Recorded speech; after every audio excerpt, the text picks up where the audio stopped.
My name is Rachel Monroe. I'm 29 and I live in Portland, Oregon. I used to think I'd get engaged on Valentine's night. In that red dress he loved, under candlelight, at Bellini's, the restaurant you have to book a month in advance. And yes, Ethan did get down on one knee in front of me. But instead of proposing, he looked up and said, loud enough for the entire restaurant, "I'm tired of pretending to love you. You're disgusting." The whole place went dead silent. Some people dropped their chopsticks, others laughed thinking it was a joke, but I sat there paralyzed. And that video, set up by him, went viral all over social media. Have you ever been publicly humiliated on purpose by someone? If you've ever fallen apart because of love, leave a comment, hit like and subscribe to the channel, because in the next part, I'll tell you what happened when a betrayer thought I'd stay silent forever. I met Ethan one autumn afternoon at a marketing conference in Seattle.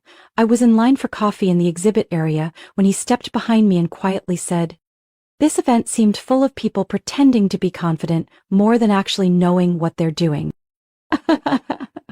I laughed. It was the first time in months I'd seen a man admit what everyone was thinking but no one dared to say. Ethan didn't stand out in a crowd, but he had an energy that made you want to believe everything he said. We sat at the same table during a group discussion and, whether by chance or because I wanted to believe it was, he later asked if I wanted to grab dinner because no one should end a marketing conference with a cold salad in the hotel lobby. That night, we ate handmade pizza at a tiny spot no one remembers the name of, drank cheap red wine, and talked about things most people avoid on a first date. Our parents' divorces, the pressure to be successful by 30, and the fear of loving someone who doesn't love you enough. He looked at me with eyes both deep and gentle and said, "I used to think successful women didn't need anyone to validate them, but everyone needs someone quiet enough to stay and patient enough not to leave when they're vulnerable." I didn't know whether it was sincere or a tactic, but at the time I was too tired of men who only asked how much I earned or why I wasn't married yet at 29. After that trip, we started texting and calling. Ethan lived 3 hours away, but he made it a point to visit every weekend. He always brought something that made me feel seen, a box of cinnamon rolls I once praised offhand, a book I had left unfinished the year before. And slowly, he became the first person I thought of in the morning, and the last one I messaged at night. My best friend, Jenna, was cautious from the start. She'd watched me go through a breakup with my old boss, who used both my emotions and professionalism to control me. Jenna once said, "I don't want you ending up in another spiral with a man who's smart but not kind." I brushed it off. Ethan wasn't like that. The first time I brought him home to meet my parents was that Thanksgiving. My mom, a fiercely sharp woman, needed only 10 minutes of conversation with him before she started acting fond, something she rarely did. She pulled me aside in the kitchen, wiped her hands on her apron, and whispered, "You've finally found someone who looks at you the way your dad used to look at me when we were young." I smiled, a little shy but touched. Ethan really did know how to carry himself. He helped my dad clean the garage, complimented my mom's potato soup even though I knew it was way too salty because she forgot to turn off the stove. He talked tech with my cousin and even brought a small gift for the neighbor's daughter. Everyone liked him. My friend said Ethan felt safe. My aunt joked that he had the kind of face that would make every housewife at a charity fair swoon. As for me, I thought I was falling in love, softly, securely. Ethan didn't make my heart race with butterflies. He made me believe I could build a future. Started thinking about marriage, not out of pressure, but because it felt like the natural next chapter in the story we were writing. And every time Ethan talked about housing, work, or kids, he always used the word we. I didn't know which came first, the sweet words or that gentle gaze that made me let go of the guard I used to hold. One evening as we sat on the balcony of my apartment, Ethan rested his head on my shoulder and whispered, "I don't need someone perfect. I need someone willing to walk with me through the imperfect days." I believed him, not logically, but with my whole heart. But maybe from that very moment I'd already stepped into a script. I didn't realize I was only a supporting character in one written by someone else. Last winter, when Portland sank into its long gray rainy spells, Ethan told me he was planting seeds for a new project. He said it with purpose, not impulsiveness. About starting a digital branding consultancy for small businesses. There's a big gap in this market. These small bakeries, indie cafes, little bookstores, they need marketing but can't afford agencies, he said, sketching out a diagram on a napkin. I loved that initiative. What I'd always admired most about Ethan was the way he could turn vague dreams into something tangible. But around that time I started noticing large expenses popping up without much explanation. One night while we were watching a movie, a bank notification flashed on his phone. Wire transfer confirmed, $9,800. He quickly shut off the screen and casually said, "Just the upfront cost for a software platform. The tech team needed a deposit to code the demo." I nodded, though something felt off. But Ethan always had an answer. He didn't hide. Didn't lie. He simply explained with a confidence that made me feel paranoid for even questioning. Another time, I picked up a delivery for him, a courier envelope from the local bank. Inside was a condo deposit contract. What surprised me wasn't the amount. It was that my name wasn't on it. Even though during the house hunting process, Ethan kept talking about our condo. The west-facing balcony where you could grow lavender, and the kitchen where I'll learn to make lasagna for Friday night dinners. I texted him while he was in a meeting. He didn't reply until later that night when he kissed me on the forehead and reassured. Must have been a bank form error. You know I'd never planned to live there alone, right? Then he picked up the phone, called the bank branch, and asked why my future wife's name was missing from the paperwork. I sat there listening to the person on the other end stumble through their explanation, while Ethan turned and smiled at me, squeezing my hand tight. I smiled back, but inside something scratched. Small, vague, but sharp enough to sting when I looked back later. One late afternoon, it was after work when Jenna and I ended up at our usual cafe. My latte had gone cold. I hadn't even touched it. I told her about the condo deposit. She tilted her head, furrowed her brow, then sighed.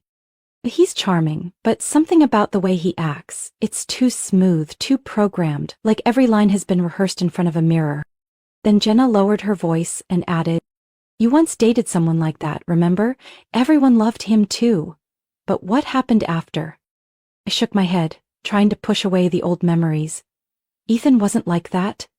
I had taken my time. I had let my whole family into this relationship. I didn't want to believe that everything I was living was a polished performance. "Jenna," I said gently, "I think you're being extra cautious because you care, and I appreciate that. But Ethan's genuinely kind. He's never hidden anything important from me." Jenna looked at me so long it felt like time slowed between us. Then she said, "It's the unimportant things that kill trust, Rachel." That night, when Ethan came home, I studied him more closely than usual. He was the same, thoughtful, upbeat, attentive. He talked about a difficult new coworker, told me about the new pho place near his office, asked if I'd eaten yet, then poured us wine. Nothing seemed off. And that's what unsettled me most. If something had been clear, I'd have a reason. But all the signs passed like shadows. A mysterious transfer, a missing name on a document, a half-second glance that drifted too long. And me? I believed too much. Not because I was naive, but because I needed to. After years of rebuilding from past wreckage, I needed to believe that this time I hadn't chosen wrong. I didn't know, when I chose to look the other way, that Ethan had been quietly drawing up a different blueprint, one where my name didn't appear under owner. I don't remember how I left Bellini's that night. Everything after Ethan's words, "I'm tired of pretending to love you, you're disgusting," became a blur, like I was floating through a badly timed dream, one where someone else had rewritten my final scene. I was still sitting there, surrounded by murmurs. A polite waiter placed the check on the table. $347. I still remember every number, every pen stroke. No one touched the champagne Ethan had ordered when we arrived. It kept fizzing quietly, as if mocking me. I walked out of the restaurant without my coat. heels striking the wet Portland sidewalk in rhythm with every humiliated step. My phone buzzed nonstop. Messages from Jenna, from coworkers, from a friend I hadn't heard from in years. Rachel, what's going on? Are you okay? That video, oh my God. Wait, did Ethan really do that to you at Bellamy's? I didn't even know about the video, but when I opened Instagram, there it was, a clip shot from 3 different angles, color graded, titled, "When Your Boyfriend Knows How to End Things with a Toxic Girlfriend, on the Spot." Over 20,000 likes in under 2 hours. The comments were endless. People mocking me, calling me a manipulator, praising Ethan as the man who finally told the truth. I collapsed onto the steps outside my apartment. My hands were freezing. My phone slipped from my fingers and hit the concrete. I didn't cry. There were no more tears left. When I got upstairs, I already knew Ethan wouldn't be there, but I still opened the bedroom door. The closet was empty. Not a single shirt. No lingering scent of his cologne. The toothbrush I'd bought for him, gone. I checked our shared bank account, the one we used to pay rent and split living expenses, balance, $0. That's when I remembered. The next rent payment hadn't gone through. I opened my email, looked for the lease confirmation. A new message popped up from the landlord. Request to remove Rachel Monroe from the lease, per formal notice from Ethan Miller. It felt like someone slammed something hard into the back of my neck. This went far beyond a breakup. It was a carefully planned takedown. Step by step, like a script designed not to end a relationship, but to erase me from existence in it. Ethan wasn't cruel, he was calculated. I broke down when I saw my desk. The place he used to sit and sketch out his marketing proposals. The place where I'd make coffee for us when he worked late. Now it was dust-covered, with a faint ring left by a long-gone mug. I texted Ethan, not to beg, just to ask. No response. I called, straight to voicemail. That night, I sat on the living room floor in my wrinkled red dress. Rain pounded the windows in a rhythm I'd heard too many times. I saw my faint reflection in the glass and realized something. He didn't end things. He erased me. A friend once told me that breakups are like falling. But being destroyed in public? That's an explosion, and Ethan had lit the match himself. In front of the world. Around midnight, Jenna showed up. She didn't ask much, just brought 2 bottles of wine, a tub of ice cream, and her old blanket. I was still on the floor when she rested her hand on my shoulder. "You don't have to say anything," she whispered, "but I'm here, and this isn't over, Rachel." I nodded, but at the time I didn't believe I had any fight left in me. I still didn't know that everything I thought had been real, love, promises, gentle touches, had all been part of a script, and I didn't know I was only the supporting character. The director? None other than the man I once thought would be my husband. 3 days after Valentine's night, I still couldn't sleep. Every time I closed my eyes, I saw Ethan kneeling in the restaurant, spitting those cruel words, like a wound that wouldn't even scab. But what haunted me more was the feeling that everything had been orchestrated and I was the last to realize I'd been moved like a pawn. Jenna was the first to say it out loud. "I've been thinking," she said, eyes fixed on her laptop while I curled up on her couch. "And something's seriously wrong." She sent me a link, a public credit file from another state. Ethan Miller's name appeared 3 times, each with a different address and profession, but the same social security number and birth date.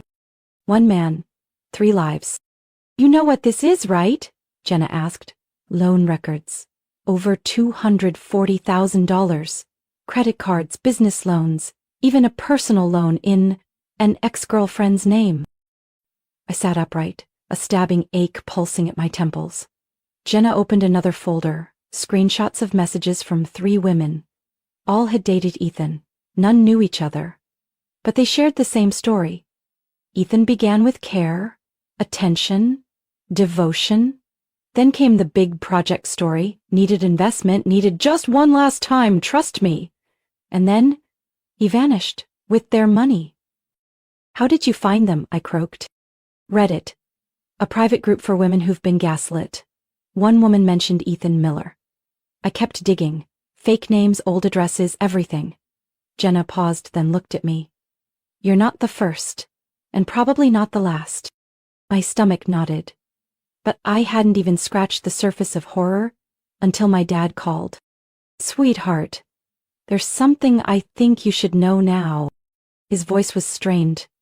"Turns out, 7 months ago, Ethan met with my parents, without telling me, while I was away on a work trip.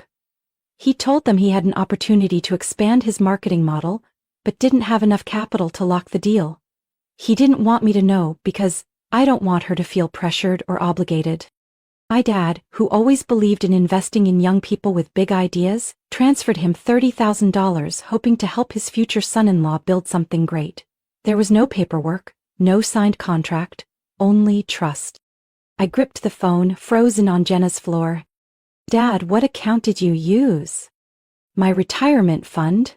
But I thought I was investing in your future."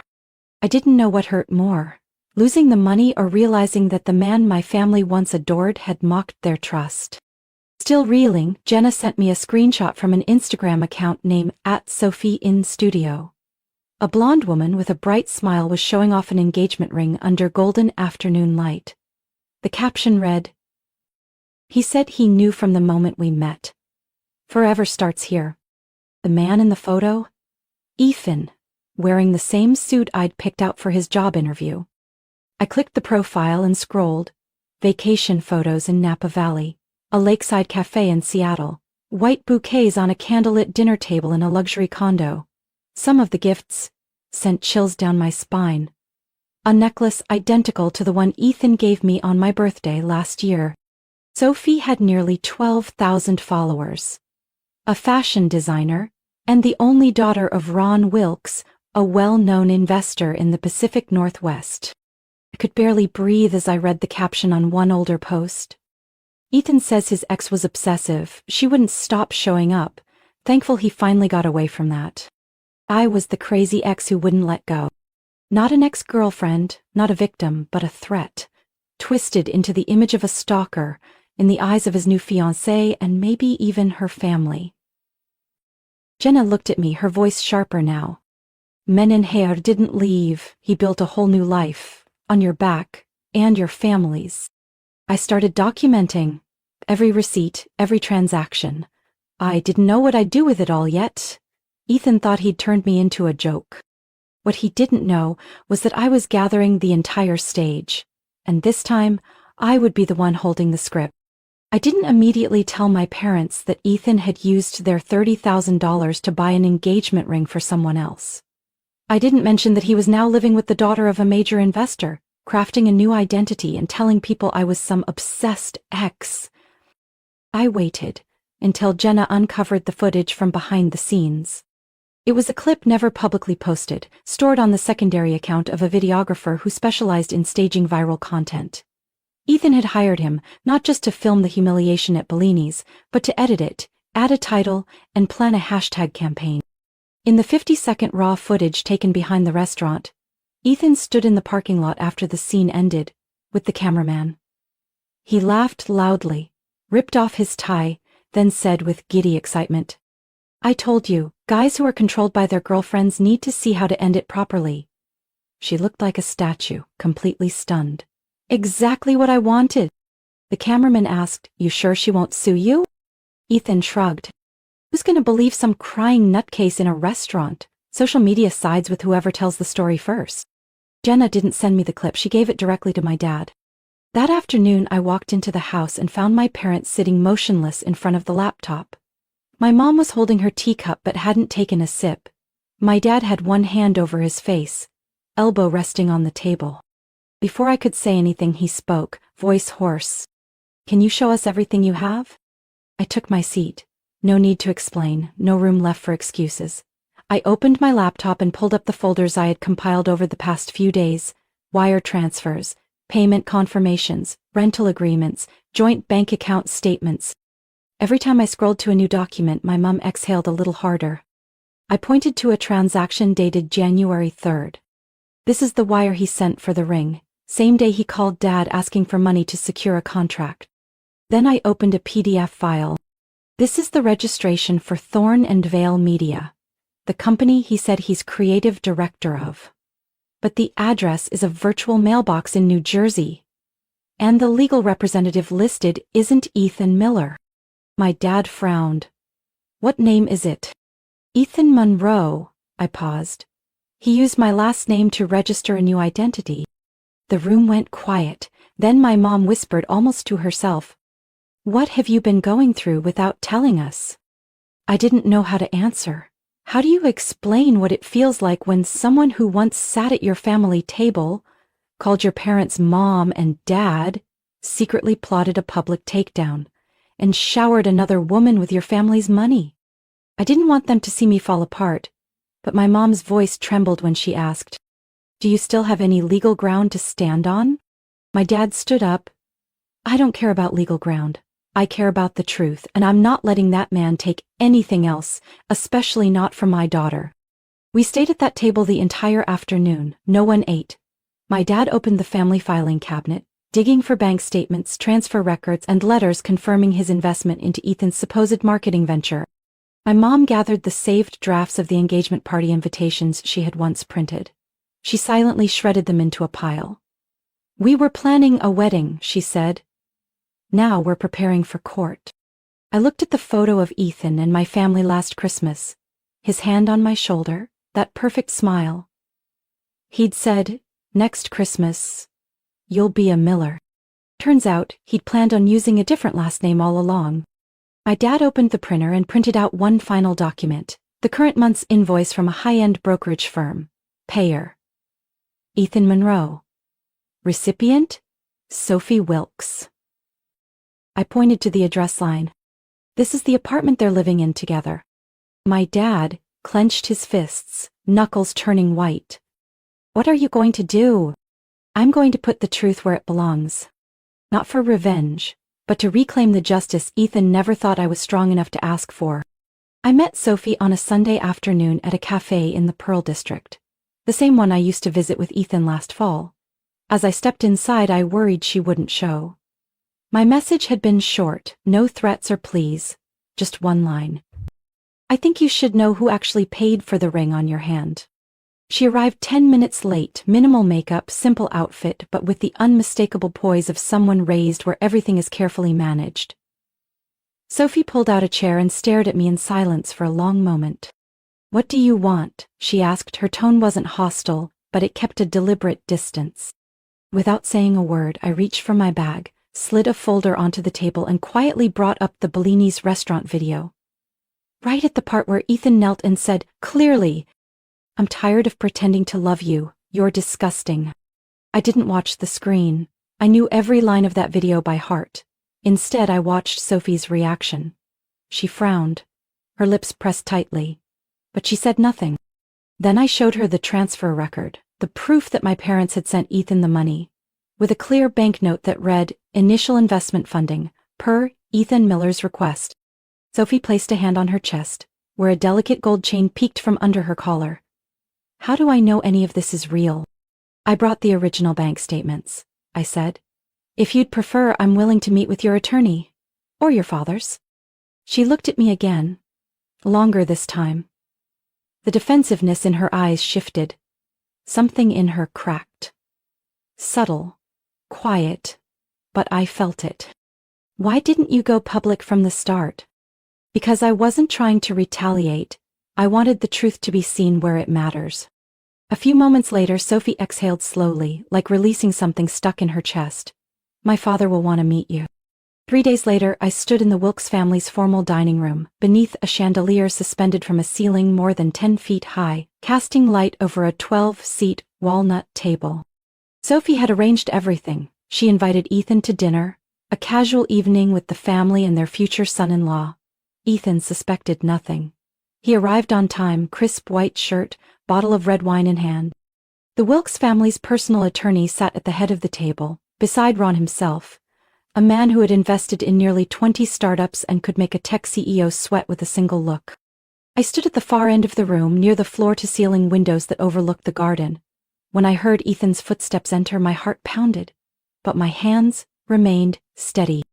He walked in, scanned the room, and froze when he saw me.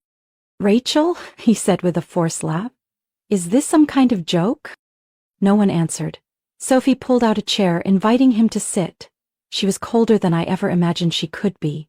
Before Ethan could speak again, she gestured to a monitor set up at the end of the table. I pressed play. The first slide appeared. The wire transfer record from my parents to Ethan Miller, clearly labeled, for marketing project investment, with his signature in ink. Next slide. The Bellini's video. The entire room fell silent. Ethan's voice echoed, confident, cruel, fully in control. He pushed back from his chair. That's enough. This is a violation of... The attorney tapped his glass gently. You'll have a chance to respond, but not yet. I clicked to the final slide. Photos of Ethan vacationing with Sophie while still living with me. One taken at Lake Tahoe, another at an Italian restaurant where he'd claimed to be on a business trip in Denver. Ethan laughed when I finished the presentation. It wasn't a relaxed laugh, it was sharp, smug. Like everything we'd just laid out was nothing more than cheap entertainment in his eyes. You think a bunch of slides are enough to bring me down? He crossed his arms and leaned back in the chair. You're just a bitter ex. And me? He turned to Sophie with a smirk. I've got the ring on her finger, and the support of this entire family. Then Ethan raised his glass toward Mr. Wilkes like a toast. And Mr. Wilkes, I genuinely appreciate your trust. We'll move past this misunderstanding. The words hit the room like a cold slap. I saw Sophie's hand tighten on her knee, her lips pressed into a thin line. For a moment, I thought she might stay silent. Do what so many do when a manipulator pushes them to the edge. Hesitate. But then Sophie stood up. Without a word of warning, she pulled the ring off her finger in one clean, chilling motion. After a moment of silence, she dropped it onto the table. The metallic clink rang out in the still room. Not anymore, she said, eyes locked on Ethan. He looked at the ring, then back up. Are you kidding? And you said I'd believe you because I had a ring on my finger, Sophie continued, her voice steady. But I'm not a prop for you to build a new identity on. I'm not a silent witness to a script you've acted out one too many times. Her father, Ron, cleared his throat. Sophie, are you sure? Absolutely. She turned to him and nodded. Dad, I want to suspend all investment into Thorntonville Media. I've already emailed to cancel the second round of disbursement. And? She glanced back at Ethan. I want to call the police. Everyone in the room froze for a moment. Even I hadn't expected Sophie to go that far.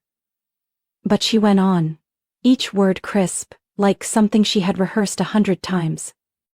Ethan Miller does not exist in the company registry. The contracts were signed by Ethan Monroe, an alias, with no valid social security number in this state. He used falsified documents to form a company, received investment, and claimed the title of creative director. Ethan shot up, his chair toppling behind him. What the hell is going on here? Who do you think you are to... The person who trusted you and believed you, Sophie cut in, for the first time letting anger slip through. And now, I choose to believe the truth.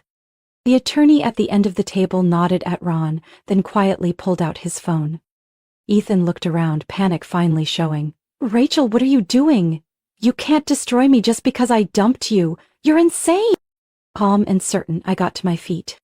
I don't have to destroy you. You already did that yourself, with your own performance. He looked at me. No more confidence, no more arrogance. Only one thing remained. Something I'd seen before in people about to lose everything. Fear. Sophie. He turned back, his voice softening, nearly pleading. You know this isn't what it looks like. You know I love you. Her response was firm. No, you love power, and you thought I was your shortcut to it. You'll have your chance to explain to the law. The door opened. 2 plainclothes officers stepped in. Already invited, waiting outside since dinner began. One pulled out a pair of handcuffs while the other read aloud. Ethan Monroe, also known as Miller, you're under arrest on suspicion of identity fraud and investment deception. Your rights and legal obligations will be explained in full at the station. Ethan struggled, shouting, This isn't over! I'll sue all of you! You'll regret this! No one replied. There was no need to speak or celebrate. I let the silence speak for itself. only a lightness, like I'd finally set down a weight I'd carried for months. I don't know what drove me more, the need to be heard or the quiet urgency to tell the story in my own way. 3 weeks later, I was sitting in my new rental, a small studio filled with light, recording the first episode of a podcast I called The Red Dress Diaries. No fancy script, no need to sound wise. I began with the one question that wouldn't leave me alone. If someone makes you believe you're everything, then publicly tries to destroy you, what do you do next? I told everything, from Valentine's night to being removed from the lease to the first time I found Ethan's hidden debt profiles to the moment he was finally exposed. But I didn't dwell on the drama. I focused on the feeling of doubting your own emotions, the silence when your friends don't know who to believe, and the way shame slowly eats away at your trust in yourself. I didn't expect the podcast to spread so quickly. The first episode had a few thousand listens in its first week, but by the second week, after a major mental health blogger shared it, the numbers surged. People started writing in, leaving messages. Women from Montana, Ohio, even Alaska wrote, "Thank you for saying what I've never had the courage to say. I thought I was the only one who got called the crazy ex after he vanished with my money. I never told my parents how he controlled me. Now I think maybe I should." One morning I got an email from a producer at a Seattle evening news show. They wanted me to share the story not as a victim of romance fraud but as someone who turned public humiliation into a path of rebuilding. I almost said no, but Jenna called, voice firm. "You're not going on air to talk about him. You're going so every other Rachel out there knows she's not alone." I agreed. The interview took place in a small studio. Cameras, lights, countdown timers, it all reminded me of that night at Bellini's, except this time the cameras were pointed at me to listen. This time, they asked, "What was your first emotion after the incident? What made you speak up? What did you learn from that collapse?" I answered honestly. I didn't add polish. I didn't try to sound brave. I told it as it was, from the perspective of someone who had been broken, but didn't stay that way. When the interview aired, it was reposted across forums, women's groups, mental health pages, and even by ordinary people saying only one thing. I know that feeling. In a behind-the-scenes segment, one of the editors asked me, "If you could say one thing to Ethan right now, what would it be?" I paused for a few seconds, then replied, "I don't need your apology. I need you to understand that even if you thought you took everything from me, I still have myself." After the first hearing, Ethan was officially charged with 3 counts: financial fraud, identity theft, and intentional misappropriation of investment funds. Police had recovered 2 additional phones he used to communicate with other women, including one who was underage. The case grew more complicated, and the media began referring to him as the man who built emotional facades to siphon money. I didn't celebrate. I didn't post the verdict online. I didn't write any "he got what he deserved" captions. I quietly joined a nonprofit that helps women leave emotionally manipulative relationships. I worked with the counseling team, supported media outreach, and hosted small workshops for women who had been gaslit, who had once been labeled crazy exes. One day, a young woman approached me after a talk. Her eyes were red and she held a folded piece of paper in her hand. "Ms. Rachel," she hesitated. "I recorded a call between me and my ex. I've never dared to listen to it. But after hearing your podcast, I think I'm ready now. Some pain doesn't need explaining. We recognize each other by the silence that feels the same."